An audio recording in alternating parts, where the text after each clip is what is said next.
oportunidade que o Senhor nos dá, estarmos aqui mais uma vez, ó Pai. Esse lugar que chamamos muitas vezes da habitação do Senhor, mas que nós é que somos essa habitação. A casa de Deus, nós é que somos casa do Senhor. Esse lugar se torna a casa do Senhor porque o Senhor está no meio do seu povo, o Senhor habita no meio do seu povo. Nós somos a sua habitação. Por isso, Senhor Deus, queremos te agradecer, Pai, porque o Senhor fala através da sua palavra a nós. E é isso que desejamos, ó Pai. Desejamos que dominicalmente, de manhã e à noite, estejamos sendo impregnados, ó Pai, da tua palavra. Que escutemos a tua palavra em todo culto, em todo momento da liturgia. A tua palavra seja lida, seja cantada, seja exposta. E que possamos sair daqui cheios, ó Pai, da tua palavra e do teu Espírito. E por isso agora, Senhor Deus, nos dá o entendimento necessário a respeito do livro de Hebreus, para entendermos com nossa mente e com o nosso coração, para tirarmos profundas lições para as nossas vidas, ó Pai, e para que nos momentos de dificuldade e tentações e provações, nos lembremos dessas coisas, ó Pai, que nos foram pregadas, ensinadas, ó Pai, trazidas, ó Pai, pelo Teu Espírito Santo através dos Teus servos, a nós. E que possamos ser consolados, ó Pai, edificados, ó Pai, preparados para recebermos a vida eterna. Em nome de Jesus. Amém. Queridos, vamos abrir Hebreus capítulo 9. E agora, retornando, depois de um breve espaço de tempo, a exposição do livro de Hebreus. E com certeza ainda está muito claro e presente à nossa mente, né, o contexto aqui em que essa epístola, essa carta foi escrita. Nós percebemos claramente que os crentes que estavam recebendo essa homilia, essa carta, eles estavam correndo um certo perigo de abandonar o Evangelho, e o escritor de Hebreus quer mostrar para eles que o que estava sendo apresentado agora era muito maior e muito mais significativo, muito mais glorioso daquilo que eles viveram anteriormente, que a palavra vai chamar de sombras. E nós vimos desde o início ele exaltando a pessoa de Cristo e o seu ministério. E no capítulo 8, o autor sagrado ele parte do sacerdócio descrito no capítulo 7 para uma aliança superior com base em superiores promessas. Cristo tornou-se mediador dessa aliança que ocupa um lugar mais elevado, que essa aliança é eterna, o seu sacerdócio também é eterno. O autor sagrado, no capítulo 8, lembrando aos irmãos, ele faz uma citação do Velho Testamento, ali precisamente no verso 8, uma citação do profeta Jeremias, para provar que Deus já havia revelado a substituição da antiga aliança pela nova. E agora, no capítulo 9, ele vai apontar para o tabernáculo do Antigo Testamento, com as suas especificidades, e nos mostrar que da forma como foi mostrado ali, da forma como eles foi apresentado ali, eles não davam acesso a Deus. Mas Cristo, que ministra por nós no céu, Ele sim nos dá acesso a Deus. Ele é o sacerdote de um melhor tabernáculo. O autor sagrado ele vai considerar o tabernáculo do Antigo Testamento, aqui no capítulo 9, seus objetos, concluindo que a velha dispensação não dava o verdadeiro acesso a Deus. E aí, em seguida, ele vai traçar os contrastes entre o que Cristo faz e onde ministra, concluindo que, por meio de Cristo, somente por meio dele, como nós falamos anteriormente, temos verdadeiro acesso ao Senhor. Eu vou fazer a leitura desses 10 primeiros versos. Nós vamos fazer essa leitura, mas nós vamos ficar somente até o verso 9. Diz assim, vou ler o verso 3 do capítulo anterior, quando diz assim: quando ele diz nova, torna antiquada a antiga, a primeira. Ora, aquilo que se torna antiquado e envelhecido está prestes a desaparecer. Ora, a primeira aliança também tinha preceitos de serviço sagrado e o seu santuário terrestre. Com efeito, foi preparado o tabernáculo, cuja parte anterior, onde estava o candeeiro, a mesa e a exposição dos pães, se chama o santo lugar. Por trás do véu, do segundo véu, se encontrava o tabernáculo, que se chama o Santo dos Santos, o qual pertencia um altar de ouro para o incenso e a arca da aliança, totalmente coberta de ouro, na qual estava uma urna de ouro contendo o maná, o bordão de Arão que floresceu e as tábuas da aliança. E sobre ela os querubins de glória, que com sua sombra cobriam o propiciatório. Dessas coisas, todavia, não falaremos agora, pormenorizadamente. Ora, depois de tudo isso, assim preparado continuamente, entram no primeiro tabernáculo os sacerdotes, para realizar os serviços sagrados. Mas no segundo, o sumo sacerdote, ele sozinho, uma vez por ano, não sem sangue, que oferece por si pelos pecados de ignorância do povo, querendo com isto dar a entender o Espírito Santo que ainda o caminho do santo lugar não se manifestou, enquanto o primeiro tabernáculo continua erguido. E isto é uma parábola para a época presente, e segundo esta se oferecem tanto os dons como os sacrifícios, embora estes, no tocante à consciência, sejam ineficazes para aperfeiçoar aquele que presta culto, os quais não passam de ordenanças da carne, baseados somente em comidas e bebidas e diversas abluções impostas até o tempo oportuno de reforma. Vou ler até o verso 14. Quando, porém, veio Cristo como sumo sacerdote, os bens já realizados, mediante maior e mais perfeito tabernáculo, não feito por mãos, quer dizer, não desta criação, não por meio do sangue de bodes e de bezerros, mas pelo seu próprio sangue, entrou no Santo dos Santos, uma vez por todas, tendo obtido a eterna redenção. Portanto, se o sangue de bodes e touro e a cinza de uma novilha, aspergidos sobre os contaminados, santificam quanto à purificação da carne, muito mais o sangue de Cristo, que pelo Espírito eterno, a si mesmo se ofereceu sem mácula a Deus, purificará a nossa consciência de obras mortas para vivermos, para servirmos ao Deus vivo.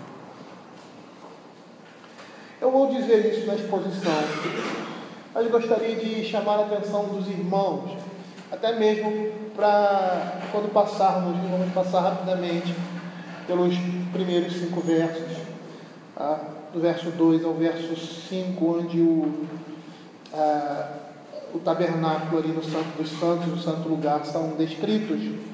Perceber que todos esses eram imagens, tudo aquele teatrinho que era feito, porque era um teatro, a palavra é essa mesmo, né? Teatro é algo que se representa por meio de ações.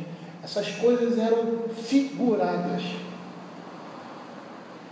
simplesmente para mostrar uma realidade espiritual. E que realidade era essa? O que Cristo veio fazer na realidade pelo seu povo. O Velho Testamento, com todas as suas cerimônias, eles apontavam para a plenitude dos tempos. E o objetivo era preparar o crente para quando Cristo viesse, eles já terem a significação e o entendimento através de uma preparação anterior, física, palpável, para aquilo que o Senhor espiritualmente vai fazer na vida da sua igreja. É interessante nós percebermos que na Escritura o próprio Jesus fazia isso com as parábolas. Ele pegava elementos do nosso dia a dia para mostrar, por exemplo, a ação do Espírito Santo, invisível. É como se um homem jogasse uma semente na terra, e não soubesse como a semente cresce, o grão na espiga, e daqui a pouco ela brota. Assim é a ação do Espírito Santo na vida do crente. O vento sopra onde quer, não sabe de onde vem nem para onde vai. Assim é aquele que é nascido do Espírito. Por meio desses elementos físicos que estavam ao nosso alcance, o Senhor estava nos preparando para entender aquilo que espiritualmente, ou na realidade, iria acontecer e estava acontecendo na vida do seu povo. E é isso o que essas cerimônias representavam. E é isso que nós vamos ver aqui. O verso 1. Eu preferi ler o verso 13, porque aqui nós vamos ter um princípio interessante, importante, para nós prestarmos atenção. No verso 13, ele diz, quando ele diz nova, torna antiquada a primeira. Ora, aquilo que se torna antiquado e envelhecido está prestes a aparecer. Ora, a primeira aliança também tinha preceitos de serviço sagrado e o seu santuário terrestre. Quando você lê esse verso, ele está querendo dizer que o quê? A segunda aliança também tem preceito de serviço sagrado. Mas vamos entender o que isso significa. O autor ele começa a sua exposição dizendo que a primeira aliança apresentava em seus ritos e cerimônias tudo aquilo que for ordenado por Deus. É isso que ele quer dizer. A primeira aliança também tinha preceitos de serviço sagrado. Essa expressão no original é de Kaiomata Latreia. Significa determinações culticas, que foi traduzida por preceitos de serviço sagrado. Então significa determinações culticas, normas para o culto. Ele está dizendo, ora, a primeira aliança também tinha normas para o culto sagrado e o seu santuário terrestre. O autor está nos dizendo que no antigo pacto havia uma forma fixa de culto que se adequava àquela da época e que hoje nós temos isso também. Porque é isso que ele está querendo mostrar. A primeira também tinha. Por quê? Porque a segunda aliança também tem. Nós percebemos, e esse é um princípio estabelecido em toda a Escritura, e é isso que nós precisamos aprender. Nós não podemos desvincular o Velho Testamento do Novo. Eles são irmãos gêmeos. Eles estão colados. O que você vê no Velho Testamento, você vai ver no Novo Testamento. Agora na plenitude dos tempos. Não mais em sombras, mas os mesmos princípios estabelecidos ali. Então você vê ali no Velho Testamento, Deus estabelecendo o culto, dizendo como deve ser cultuado. E no Novo Testamento, as coisas não mudam. Porque os mesmos símbolos no Velho Testamento agora estão no culto do Novo Testamento. Não mais em figuras, mas em realidade. Quando nós estudamos o princípio regulador do culto, nós vemos isso. E aqui nós percebemos que Deus havia dado toda espécie de instrução quanto ao modo como deveria ser adorado. E hoje eu estava conversando com uma senhora, e ela estava falando de que se sentia insatisfeita com relação ao culto da sua igreja. Que estava modificando, estava se tornando diferente daquilo que era antigamente. Que era um culto, vamos dizer assim, ela não usou essa expressão, mais conservador. E hoje estão se abrindo determinadas coisas ali, sendo permitidas algumas coisas que, assim, eu acho estranho. E eu disse para ela, concordo com você. Só que a nossa percepção não é porque você acha estranho. Mas nós temos que conhecer aquilo que Deus estabeleceu. Não é porque eu acho estranho. E a sensibilidade dela está compatível com a palavra de Deus. O crente se incomoda quando não está oferecendo um culto a Deus conforme a sua vontade.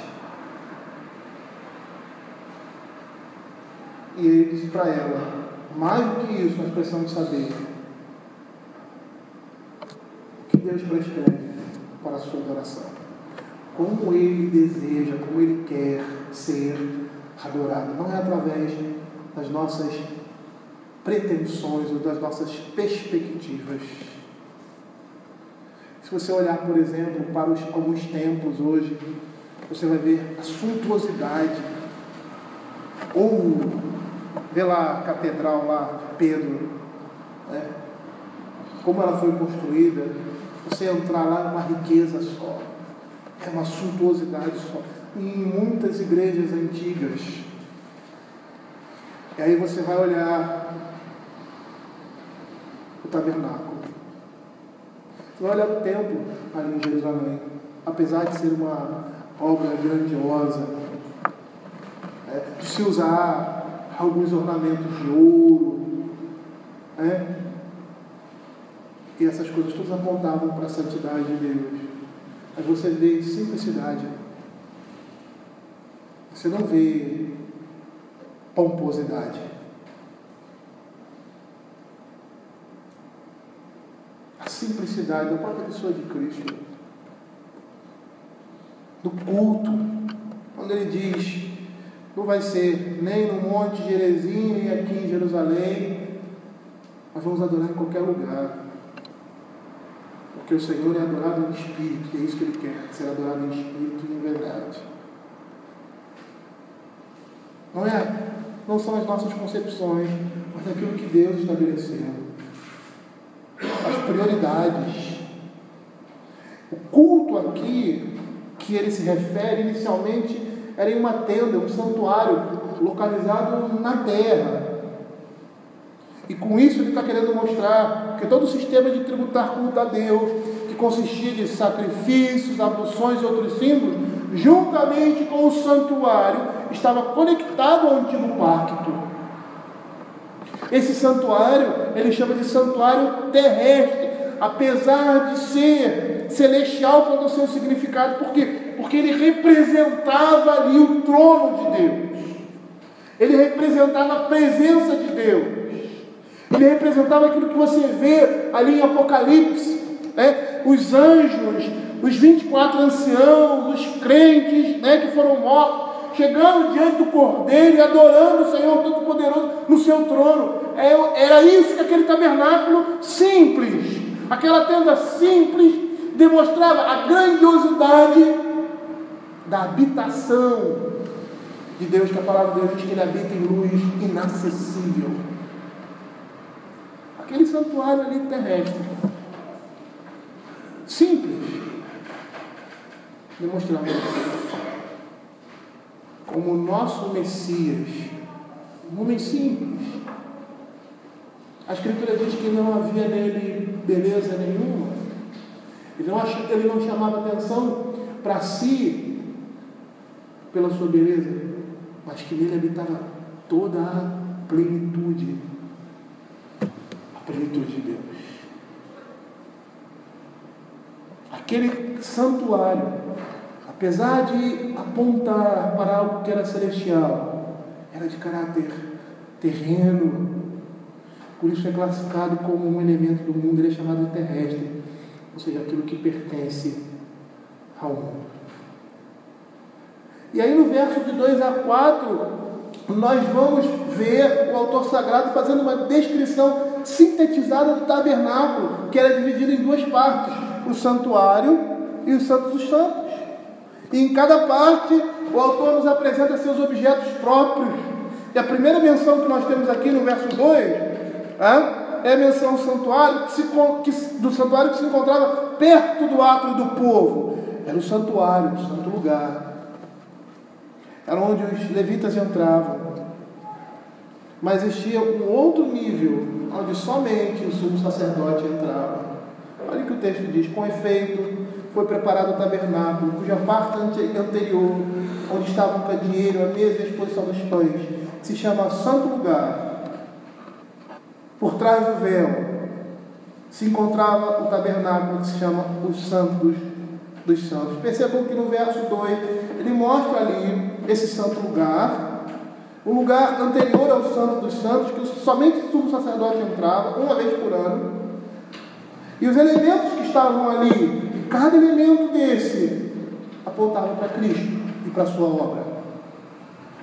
Dos versos 3 a 5, e aí nós temos o lugar mais secreto, o Santo dos Santos, também com seus utensílios. E cada um desses objetos prefiguravam Cristo eram prefigurações simbólicas do que Cristo iria fazer, do Cristo que viria. Verso 4: o qual pertencia um altar de ouro para o incenso e a arca da aliança totalmente coberta de ouro, na qual estava uma urna de ouro contendo maná, o bordão de Arão, que floresceu as 2 tábuas da aliança, e sobre ela os querubins da glória, e com a sua sombra cobriam o propiciatório. Dessas coisas, todavia, não falaremos agora, pormenorizadamente. Ou seja, ele apresenta ali o tabernáculo e esses elementos, mas ele não gasta tempo em falar sobre isso. É interessante que alguém vai dizer assim: todos aqueles que querem desenvolver e falar sobre esses elementos, eles estão indo além daquilo que Cristo quer nos mostrar aqui. O autor de Hebreus não está preocupado em falar sobre isso agora. Ele provavelmente vai falar isso mais adiante, mas agora ele não quer falar sobre cada elemento desse que apontava para Cristo. Por isso ele diz que o propósito não era fazer uma exposição detalhada do tabernáculo, mas era contrastar o ministério do tabernáculo com o ministério que Cristo fez e ainda faz no verdadeiro tabernáculo. No verso 6 ele diz assim: olha, depois de tudo isso, assim preparado continuamente, entram no primeiro tabernáculo do sacerdote para realizar os serviços sagrados, mas no segundo, o sumo sacerdote, ele sozinho, uma vez por ano, não sem sangue, que oferece por si e pelos pecados de ignorância do povo. Percebam aqui quanto as diversas partes e os utensílios estavam dispostos. Os sacerdotes comuns ali, eles entravam no primeiro tabernáculo, no santo lugar, para fazer o serviço a Deus. Ninguém podia entrar ali, somente quem? Somente os sacerdotes.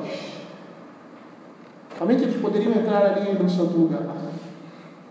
Matthew Henry vai aproveitar a oportunidade aqui no texto para fazer um comentário a respeito daqueles que são chamados por Deus para o ofício de ministros. E ele vai dizer assim: isso serve para nos ensinar a todos que pessoas não qualificadas, não chamadas por Deus, não devem se intrometer no ofício e na obra dos ministros. Nós vemos aqui que os sacerdotes comuns, eles podiam entrar somente nessa primeira parte e oficiar diante do Senhor. E se eles entrassem na segunda parte, teria sido presunção fatal da parte deles entrar no Santo dos Santos. Eles não podiam fazer isso. Somente uma pessoa podia fazer isso. Somente um podia fazer isso. E aí, dentro desse contexto que Matthew Henry nos chama, lá em Hebreus capítulo 5, verso 4, nós tocamos nesse assunto.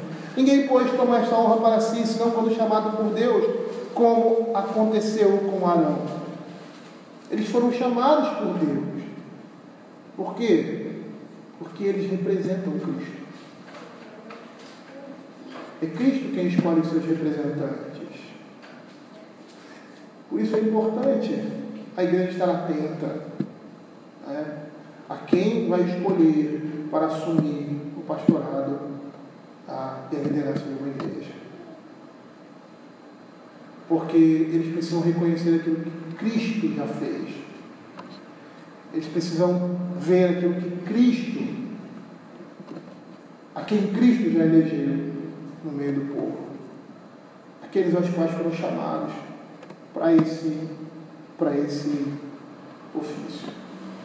Matthew Henry aproveita essa oportunidade para chamar a nossa atenção, da qualificação das pessoas que não são chamadas para isso, mas se intrometem nesse serviço. Eles vão causar destruição na vida deles e da igreja. Não há como não fazer. Ser de outra forma, melhor dizendo. Por isso, cuidar da igreja em escolher aqueles que estão à frente da igreja, porque eles são representantes de Cristo. Mas Matthew Henry não para por aí nessa aplicação. Aproveitando aqui o que está exposto, ele diz ainda, com relação aos sumos sacerdotes. ou melhor, aos próprios sacerdotes, porque eles não podiam entrar ali no Santo dos Santos.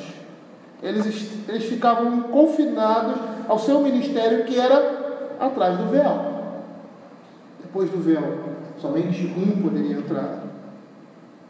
Mateus vai dizer assim: isso nos ensina que até mesmo os ministros precisam se manter em suas posições apropriadas, não se atreverem a usurpar a prerrogativa de Cristo, a oferecerem seu próprio incenso, ou acrescentarem suas próprias invenções às ordenanças de Cristo, ou a oprimirem a consciência dos homens. É interessante essa fala dele nesse contexto, né? Por quê? Porque no verso do capítulo 9, ele fala de uma norma que Deus estabeleceu para o culto. Deus não somente estabeleceu uma norma para o culto, mas estabeleceu também aquilo que deveria ser pregado. E hoje em dia você vê, infelizmente, não somente o culto sendo alterado, mas a pregação da palavra sendo alterada. E quando a pregação da palavra é alterada, esses que estão trocando a pregação estão mostrando que não foram chamados para esse ministério. É triste isso. A gente fica até com medo de dizer isso. Mas essa é uma conclusão que nós podemos tirar. Porque aqueles que trocam a mensagem do Evangelho, que não são fiéis à pregação do Evangelho, esses não são ministros de Cristo. Porque eles estão usurpando uma prerrogativa que é só dele. E eles foram chamados a pregar a palavra dele. Não é incluir determinadas coisas que não são, por qualquer outro motivo, para serem aceitos, para ter a igreja cheia. O pastor gosta de ver, acho que todos nós gostamos de ver uma igreja cheia. Todo mundo gosta de ver isso. E às vezes você percebe que de manhã as pessoas estão na igreja, à noite nem tanto. O pessoal vem mais de manhã, meio católico, né? Católico tem missa de manhã e vai à noite. Um comportamento muito católico aqui no meio, aqui no Brasil. E às vezes muitos se sentem tentados a fazer alguma coisa para animar essas pessoas a virem também à noite, para virem à igreja, para se sentirem bem aqui. Estava conversando com o senhor hoje de manhã, ele mora aqui, Assembleia de Deus, professor de geografia, eu sou professor também e tal, aquela coisa toda. E ele estava conversando com o Felipe, que aí ele chegou assim: palavra dura essa, hein, pastor? Palavra dura essa. Eu gostei muito, tal, vou voltar aqui outras vezes e tal.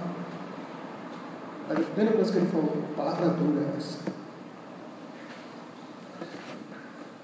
A palavra de Deus é uma palavra firme, mas por que nós às vezes nos sentimos tão espantados com uma pregação que deveria ser simples? E mas não é simples para nós, por quê? Porque nós não estamos acostumados a ouvir essas coisas. Não é o Evangelho que tem sido pregado, é outra coisa. Mateus aproveita essa oportunidade aqui nesse texto para mostrar que não é qualquer um que pode subir na liderança da igreja, não é qualquer um que pode assumir o ministério. E não é porque esse assume o ministério, não é porque esse é líder, não é porque esse é pastor, não é porque esse é ministro, que agora ele vai oferecer o seu próprio incenso, vai acrescentar as suas próprias invenções à ordenança de Cristo e vai oprimir, ou seja, que vai querer ser dono da consciência dos crentes. É uma coisa que eu sempre falo, né? Nós, pastores, nós não somos gurus de ninguém. E é isso que muitos crentes querem que a liderança seja. Eles querem gurus, eles querem pessoas para seguir. O apóstolo Paulo, ele tem uma fala muito interessante. Ele diz assim: sede meus imitadores, eu sou de Cristo. Ele está dizendo assim: vocês devem imitar a mim, mas como? Que imitação vocês devem fazer de mim? Eu sou imitador de Cristo. Então, imitem Cristo.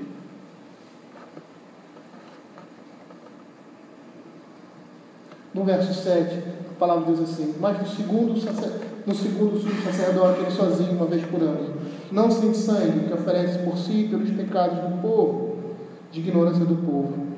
Na segunda parte, da parte interna, entrava o sumo sacerdote sozinho.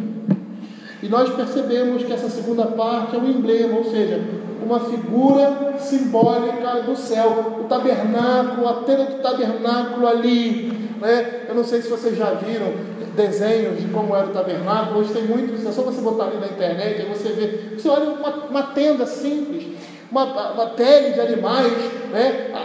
É feita da tenda e tal. Aquilo ali era um simbolismo que representava, sabe o quê? Aquilo que Isaías viu ali no capítulo 9, o Senhor sentado num alto e sublime trono. Aquela coisa simples, aquela tenda simples, ela prefigurava o céu. Quando o sacerdote entrava ali no Santo dos Santos, ele estava fazendo uma figura simbólica da ascensão de Cristo. Quando o Senhor Jesus morre, ressuscita e sobe aos céus. E no momento da sua morte, ele está tudo consumado. Porque ele cumpriu tudo aquilo que era necessário para ser recebido no céu, juntamente conosco, com a sua igreja. E aí, aqueles rituais da velha aliança apontavam para uma realidade maior e perfeita, que se circunscrevia em Cristo e na sua obra. E ninguém, a não ser o sumo sacerdote, poderia entrar no Santo dos Santos, assim também como ninguém, a não ser Cristo, pode entrar no céu em seu próprio nome, por seu próprio direito e por seus próprios méritos. É dessa forma que ele se apresenta no céu, em nosso favor. Aquilo que o sumo sacerdote representava ali no Velho Testamento, apontava para essa realidade. O Senhor entrando no santo lugar, na presença do Deus Todo-Poderoso, do trono de Deus, assentando-se ao lado dele, recebendo o seu assento por direito, por causa dos seus méritos, da sua obra. Ali, o homem Deus, o Filho de Deus. Lá em Apocalipse capítulo 5, versos 2 e 5, nós temos uma narrativa interessante sobre o livro que seria aberto. E esse livro que seria aberto era o livro de todas as coisas que iriam acontecer para que o juízo de Deus e a justiça de Deus se manifestasse. E é interessante, no verso 2 e no verso 5, olha o que ele diz: vi também um anjo forte, que proclamava em grande voz: quem é digno de abrir o livro e desatar os selos? Ou seja, se o livro não fosse aberto e os selos não fossem desatados, o juízo de Deus não poderia vir. Essa é a ideia ali. Lembra em Apocalipse, cada selo, uma trombeta representava o selo, e aí o juízo de Deus se manifestava.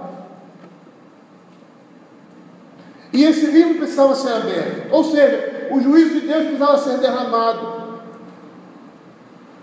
A purificação dos céus precisava ser feita. As coisas precisavam ter a conclusão total. E aí a gente vê a história ali na narrativa. João olha o livro e olha em toda a criação, não percebe que ninguém pode fazer aquilo, pode abrir, tem autoridade para abrir aquele livro, ou seja, para que o juízo de Deus se manifeste, para que a obra da redenção seja concluída de forma total e tenha o seu desfecho. Ninguém poderia fazer isso, ninguém poderia dar início a isso. Aí no verso 5 ele diz assim: todavia, um dos anciãos me disse: não chores, eis que o leão da tribo de Judá, a raiz de Davi, venceu para abrir o livro. Só ele podia abrir o livro, porque só ele podia entrar no santuário de Deus. Nenhuma criatura feita por Deus poderia suportar o peso da ira eterna de Deus contra o pecado e ainda assim livrar outros. O sumo sacerdote entrava uma vez por ano no Santo dos Santos, e apesar de ser uma cerimônia repetitiva, anual, ela era feita uma vez por ano, mas por ser anual, tinha o caráter de demonstrar a obra singular do Senhor, que uma vez por todas entrou no Santo dos Santos e estabeleceu a nossa restauração, redenção nele. E assim Cristo entrou no tabernáculo eterno para oferecer seu sacrifício uma única vez. Aquilo que era feito anualmente, e que por ser anualmente era repetitivo, apontava para uma única obra. Uma única obra, feita uma vez por todas, a dispensação do Evangelho. O sacrifício do Senhor, nosso Senhor e Salvador Jesus Cristo. E é interessante que esse sacerdote, ele primeiro sacrificava, se purificava e entrava, oferecia o sacrifício em relação ao povo. Ele não podia entrar ali sem sangue. Ele não podia entrar no Santo dos Santos sem que tivesse sangue para oferecer, sem que tivesse o sacrifício feito. Sabe o que significa? Significa que Cristo não podia ter sido admitido no céu sem ter derramado o seu sangue por nós. Ele não podia voltar, ele não podia se apresentar. Ou seja, significa não que ele não podia, na realidade, significa que aquilo que ele veio fazer ia chegar à sua conclusão. Estava querendo dizer com isso, quando o sacerdote entrava, ele não podia entrar no Santo dos Santos sem sangue, sem o sacrifício. Ele apontava para a obra de Cristo, porque ele veio e iria cumprir aquilo que Deus Pai determinou. Ele não voltaria sem que a sua obra fosse completa. Essa é a ideia. Ele jamais poderia ter sido admitido no céu sem ter derramado seu sangue. Por quê? Porque isso demonstrou o caráter determinante da obra de Cristo que ele veio realizar. Ele veio realizar porque essa obra tinha que ser realizada e não tinha como não ser realizada.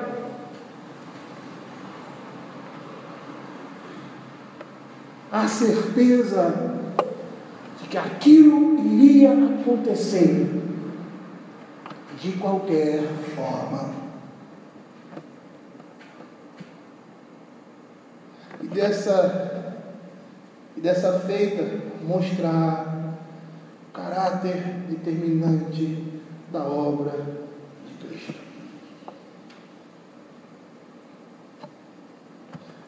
Abram a Escritura em João capítulo 12, verso 27. Queridos, nós poderíamos ficar aqui horas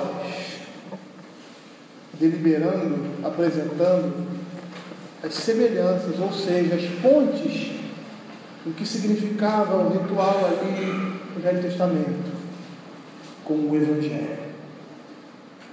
Era o Evangelho que estava sendo pregado ali, por meio de sombras, por meio de coisas terrenas, por meio de coisas temporais, mas é o Evangelho da graça de Deus, que apontava para aquilo que era eterno, que era temporal.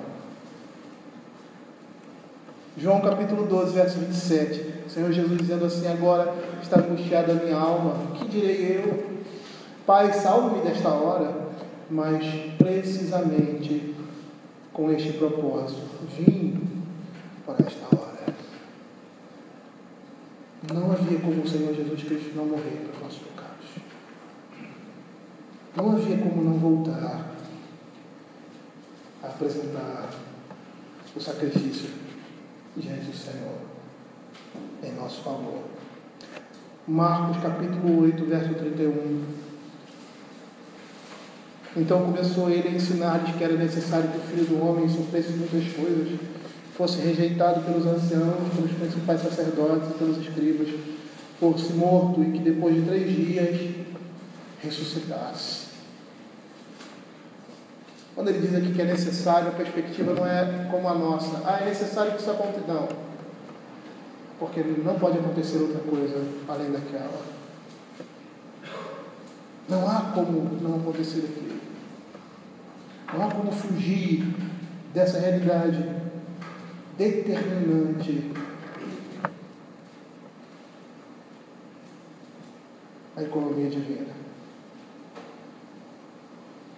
E por que isso? Porque a glória de Deus precisa ser restaurada.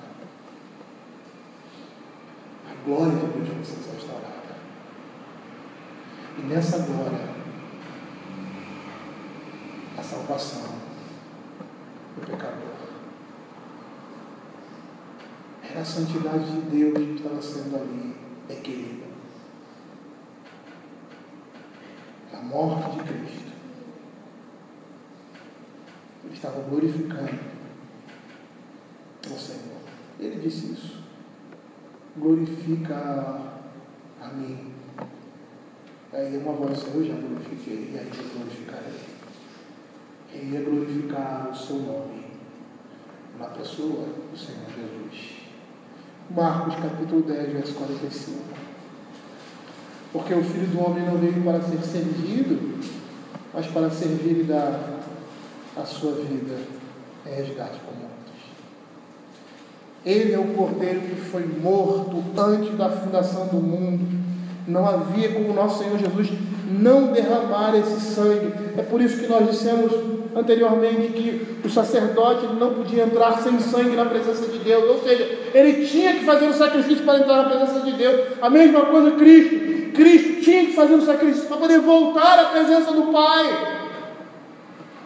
E aquilo que era feito ali no Velho Testamento, no meio do povo de Deus, antes da plenitude dos tempos, apontava para essa obra magnífica e dizia para nós: aquilo que o Senhor falou, Ele vai cumprir. Por isso que Ele diz lá: eis que vem dias, diz o Senhor, firmarei nova aliança com a casa de Israel e com a casa de Judá. A certeza que Cristo ia fazer essa obra no meio do seu povo, essa obra de redenção. Não havia como nosso Senhor Jesus não derramar seu sangue. Em Atos capítulo 2, verso 23, logo no seu início, Pedro vai acusar os judeus de serem responsáveis pela morte do Senhor Jesus. Tu os mataste. Mas ele diz assim: sendo entregue pelo determinado desígnio e presciência de Deus. O sumo sacerdote não podia entrar sem sangue na presença de Deus. Isso significava que também ninguém podia entrar na presença gloriosa de Deus, seja aqui na terra, representativamente no tabernáculo, nem na sua presença gloriosa no porvir, a não ser pelo sangue de Cristo. Por isso ele não só tinha, como iria fazer a obra a qual foi enviado. E é interessante, mais uma imagem muito vívida aqui para nós. Abram Êxodo 24, versos de 1 a 9. nós vamos perceber que nós só podemos subir à presença de Deus, só podemos entrar na presença de Deus depois que o sangue na nova aliança fora derramado, o sacrifício ser oferecido. Senão nós não podemos entrar na presença de Deus. Olha o que o verso 4 diz: Moisés escreveu todas as palavras do Senhor, e tendo se levantado pela manhã de madrugada, erigiu um altar ao pé do monte, 12 colunas, segundo as 12 tribos de Israel, e enviou alguns jovens dos filhos de Israel, os quais ofereceram ao Senhor holocaustos, sacrifícios pacíficos de novilhos. Moisés tomou metade do sangue e os pôs em bacias, e outra metade aspergiu sobre o altar. Verso 8: Então tomou Moisés aquele sangue, o aspergiu sobre o povo, e disse: Eis que o sangue da aliança que o Senhor fez conosco a respeito de todas as palavras. E subiram Moisés, Arão, Nadab e Abiú, e 70 dos anciãos de Israel, e viram Deus de Israel. Percebam que o que ele faz aqui é a mesma coisa que o sacerdote ali no tenda faz. Ele oferece o sacrifício e entra na presença de Deus. Foi isso que Cristo fez. Ele ofereceu o seu sacrifício e entrou na presença do Senhor para a nossa justificação. E aí nós vemos, queridos, que o sumo sacerdote, sob a lei, entrando nos Santos dos Santos, oferecia primeiramente esse sangue por si mesmo e pelos seus próprios pecados, e depois pelo povo. Cristo é uma pessoa e um sumo sacerdote muito mais excelente que qualquer outro que estava debaixo da lei, pois ele não tem pecado próprio pelo qual ele tem que oferecer.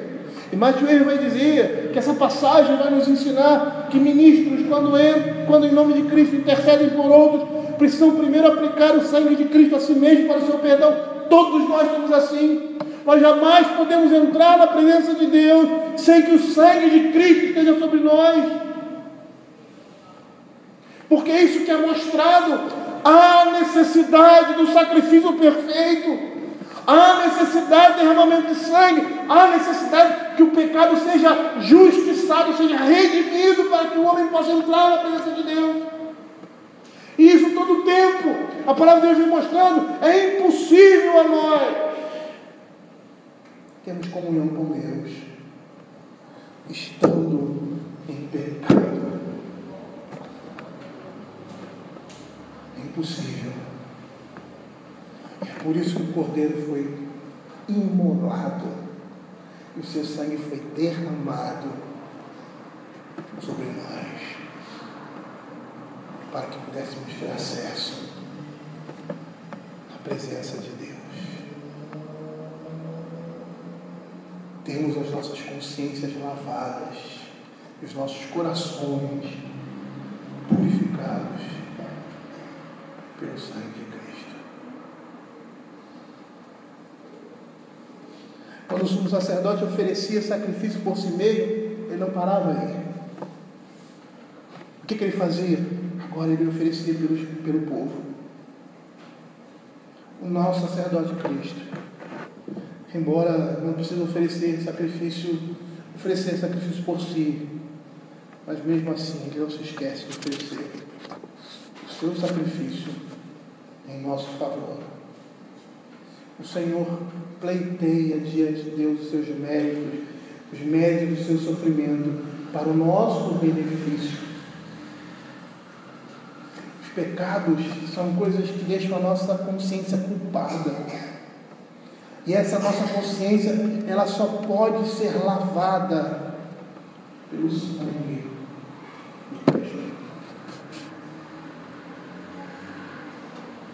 Você já cometeu algum pecado, seja oculto, seja público, que tenha trazido vergonha a você?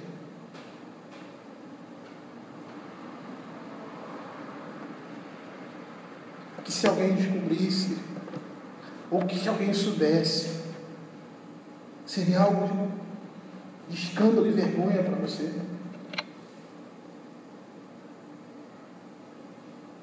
E como a sua consciência lida com isso?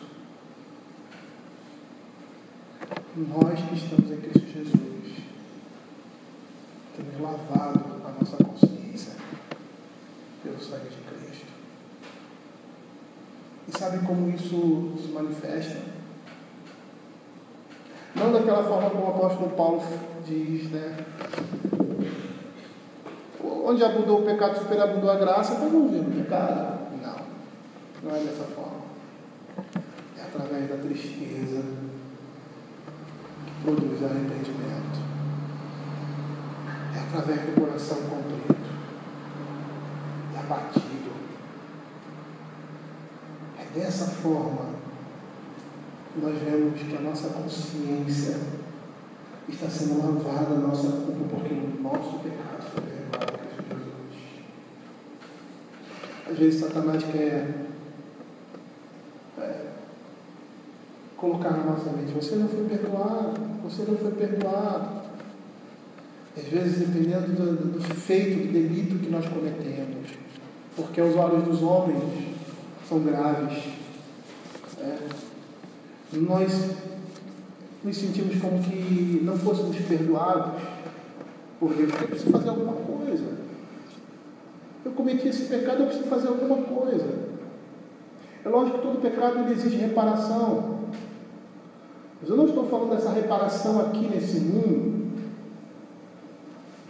Como você rouba, aí você vai para a cadeia, ou você paga pelo seu roubo, pela sua desonestidade. E aí você repara aquilo que você fez. E isso, dependente de quem seja, nós temos que fazer nesse mundo. Mas não estou falando dessa reparação. Eu não estou falando dessa consciência culpada. Eu estou falando daquela reparação eterna. A consciência culpada do homem, que sabe que aquele pecado o leva ao inferno de fogo, lança sobre ele a ira divina, a ira de Deus sobre ele. E como isso é lavado? Por aquele que morreu e ressuscitou. Por aquele que sofreu ali no Salmo 22, um dos sofrimentos da vitória Messias, em nosso lugar. Ele sofreu nesse mundo, em toda a sua existência. E desde que ele nasceu, ele demonstrava, ao mesmo tempo, que era um abençoado por Deus, mas que era maldito de Deus. É engraçado isso. Ele mostra que a bênção de Deus estava sobre ele, porque ele recebe a plenitude do Espírito. Ele é o único que recebe o Espírito por completo do Pai, como homem. Ele tinha a plenitude do Espírito de Deus, porque ele era o Filho de Deus encarnado. E ao mesmo tempo ele se mostra maldito. A sua vida é uma vida de maldição por causa dos nossos pecados. A forma como ele nasceu, a perseguição com relação à morte, a vida dura que ele levava, que ele levou nesse mundo, a rejeição dos homens e, por fim, a morte como o pior dos piores criminosos. Maldito de Deus por causa de nós. Ele carregou sobre si as nossas enfermidades, as nossas doenças, ou seja, ele levou sobre si o fardo do pecado, para que das nossas consciências mortas pudesse ressurgir a plenitude do nosso Senhor. Mateus ele vai dizer que precisamos apelar para esse sangue aqui na terra, enquanto Cristo está apelando por meio dele no céu. Era a imagem daquilo que o Senhor estava fazendo e fez para nós, caso que já passou pelo seu povo. está purificando, nos purificou dos nossos pecados. Por isso que João vai dizer: se confessar os pecados, Ele é fiel e justo para nos purificar toda justiça. De toda justiça. E aí no verso 8, querido, terminando a nossa exposição de hoje, que diz: querendo com isto dar a entender o Espírito que ainda o caminho do santo lugar não se manifestou, enquanto o primeiro tabernáculo continua erguido. Percebam que o que ele fala aqui é o que ele diz no verso 3 do capítulo 8, quando ele diz: nova, torna antiquada primeiro, olha aquilo que se torna antiquado e envelhecido está prestes a aparecer. Ou seja, enquanto a primeira aliança estava presente, a segunda aliança não tinha se manifestado. Ou seja, enquanto eles estavam naqueles rituais, naquelas sombras que apontavam para o Evangelho da graça de Deus, o Evangelho do Velho Testamento, esse Evangelho não tinha sido concretizado na pessoa de Cristo.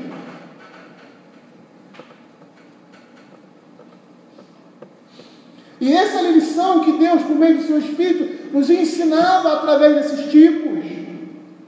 O caminho do céu não estava claro e plano. O caminho do céu também não era tão frequentado como no Antigo Testamento, ou debaixo da dispensação ali do Antigo Testamento como no Novo.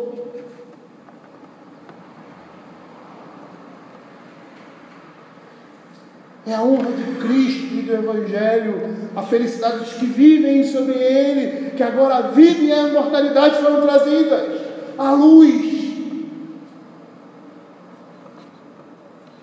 Não havia ali naquele tempo o livre acesso a Deus que é agora. Deus agora abriu uma porta mais ampla, um lugar para mais, sim, para tantos quantos estiverem verdadeiramente dispostos a se voltar para Ele por meio de Cristo. E quando ele diz: não se manifestou enquanto o primeiro tabernáculo continua erguido, porque o propósito do tabernáculo era representar como um quadro, uma pintura, as realidades espirituais. Existia para ensinar grandes princípios espirituais e assim preparar o povo de Deus para a vinda do seu Cristo. Quando nós olhamos para trás, nós percebemos que o tabernáculo nos ajuda a entender e preparar o povo para aquilo que Cristo fez e faz por nós eternamente. O que o escritor de Hebreus está querendo mostrar aqui é que as cerimônias e os rituais não ofereciam acesso real à presença de Deus. Eles não podiam remir a culpa do pecador, nem dar descanso às consciências feridas por si só. Só Cristo, representado nessas coisas terrenas, poderia nos conferir essa graça por meio do seu sacrifício de vida. E aí, queridos, quando queremos voltar a essas coisas, hoje tem um grupo na igreja, né? Sempre teve um tal de pessoal que gosta de botar equipazinho, aquele simbolismo judaico, se importa isso na igreja. Bonito isso, né? Bonito e tal. Sombra. Nós estamos olhando para a criatura e se admirando com a criatura, deixando de admirar o Criador. É isso. É isso. Essas coisas em si, elas não tinham valor algum. Não tinham valor algum. Jeremias Burroughs vai dizer que se o Senhor Jesus não tivesse instituído a ceia como ela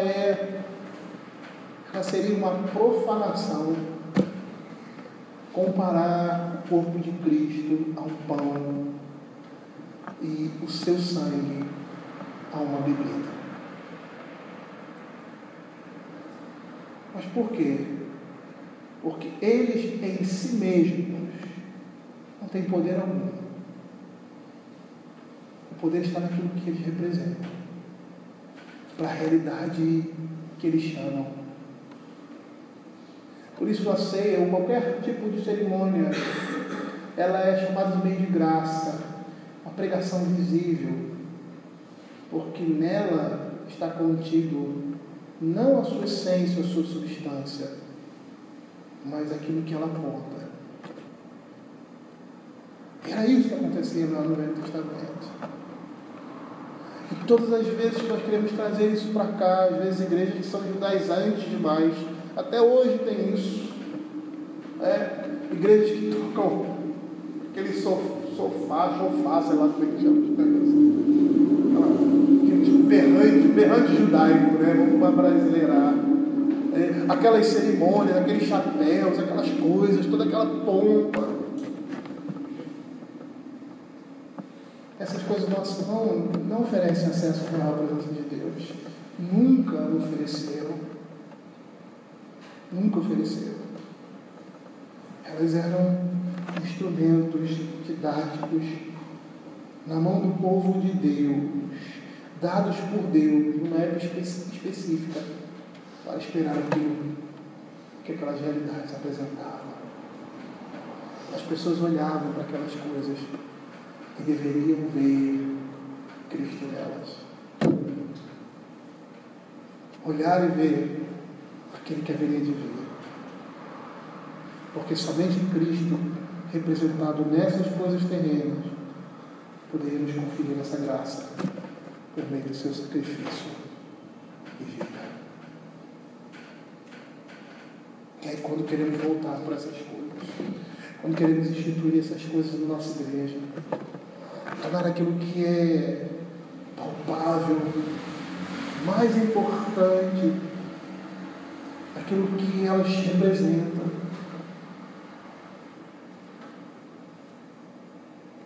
nós estamos nos alijando da graça de Deus, essas coisas representadas. E pensando que estamos fazendo agradando ao Senhor, como eles estavam pensando dessa forma, na realidade estamos rejeitando a Cristo. O próprio tradicionalismo, determinadas formas ou cerimônias, no meio do povo de Deus, vão representar isso. As vestimentas, né? Porque nas nossas igrejas nós temos o calendário litúrgico. Para cada calendário litúrgico veste-se uma roupa, uma toga verde, vermelha, preta, conforme aquele momento litúrgico. As pessoas se voltam para essas coisas, se apegam a essas coisas. Por quê? Porque são desprovidas de Cristo Jesus.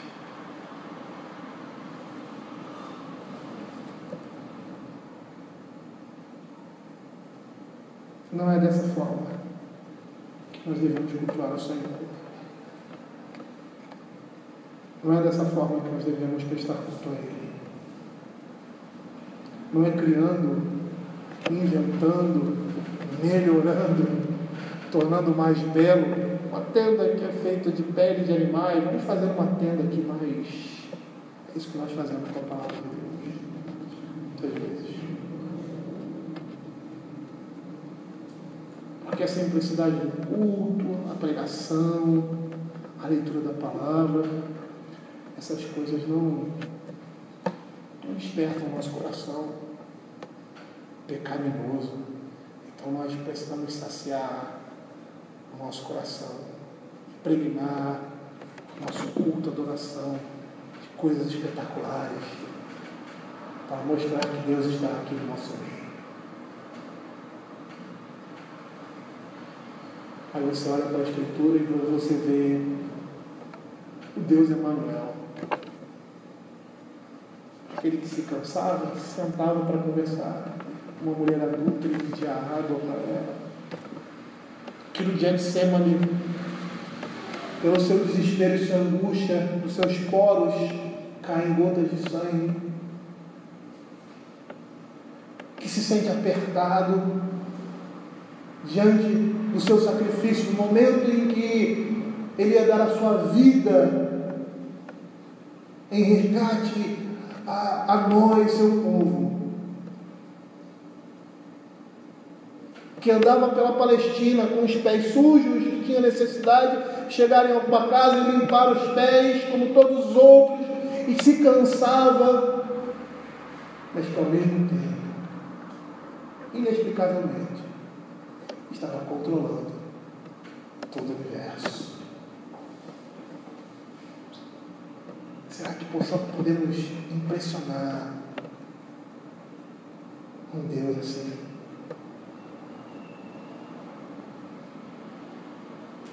Com os desejos profanos do nosso coração.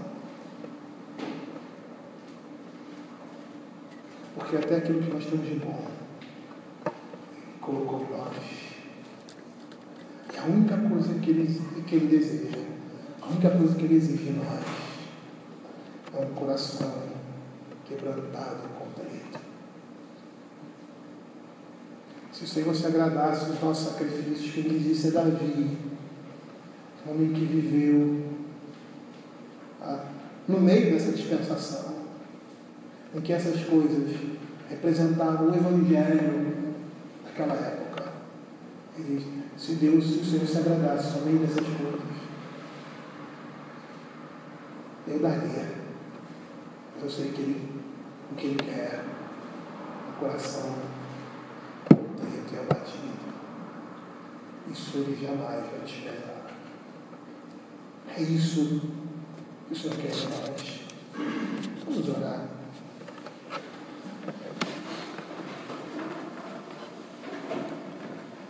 Senhor, queremos te agradecer pela tua palavra, Pai,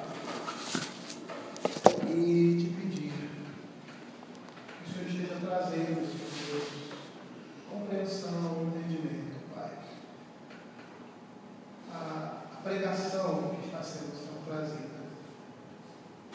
Sabemos que, Senhor Deus, a nossa pregação não é perfeita, ela não é eficaz, mas ela é perfeita e eficaz quando é acompanhada pelo Espírito Santo. Tanto na sua transmissão, a fidelidade daquilo que está sendo falado, quanto na nossa missão, abrindo nossos olhos, o nosso entendimento para as realidades descritas na tua palavra, nos fazendo abraçar para o Evangelho, cada dia mais e mais as nossas vidas. Fica, Senhor Deus, com o teu povo, fica com essa igreja, Senhor Deus, e dá-nos, Senhor Deus, o devido alento, o devido gozo, o devido prazer, a devida satisfação, Pai, no culto a Deus, as nossas orações, ó Pai, seja essa em casa como aqui, mas que quando estivermos reunidos, ó Pai, que tenhamos a certeza, Senhor Deus, que o Senhor se agrada do seu povo e dispensa abundantemente a sua bênção sobre ele. E que possamos sentir isso em nossos corações, ó Pai, que possamos perceber isso em nossas mentes, como óleo precioso que cai, bálsamo, a palavra de Deus, aliviando, consolando